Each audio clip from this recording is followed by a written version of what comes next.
оё медонӣ ки парчами тоҷикон 5000 сол таърих дорад? Ин ливо достони муборизаи ҳақ бар зидди ботил ва шикастнопазирии миллати тоҷик аст. ҳамааш аз дирафши ковиён оғоз шуд. коваи оҳангар пешбанди чармини худро ба чӯбе кашида ба муқобили ҳокими золим Заҳҳок бархост. ӯ халқро зери ин парчам муттаҳид карда Заҳҳокро ғалаба кард. аз ин ҷост ки дирафши ковиён рамзи иродаи халқ, муборизаи онҳо барои ҳақ, адолат ва озодӣ дониста мешавад. дигар парчамҳои аҷдодони тоҷикон, ливои Куруши Кабир, парчами Сомониён, парчами Аморати Бухоро, парчамҳои Тоҷикистони Шӯравӣ, парчами Ҷумҳурии Мухтори Тоҷикистон, парчамҳои Ҷумҳурии Шӯравии Тоҷикистон.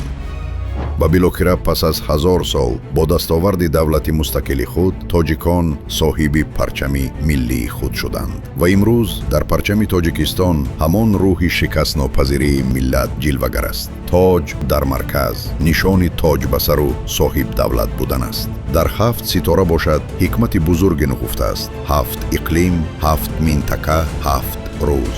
рангҳои парчам мазмуни бузург доранд. сурх мубориза ва ҷонисориҳои халқ, сафед некбахтӣ ва покизагӣ, сабз шукуфоӣ ва абадӣ будани миллату давлат. ин парчам гувоҳи он аст ки тоҷикон буданд, ҳастанд ва хоҳанд монд.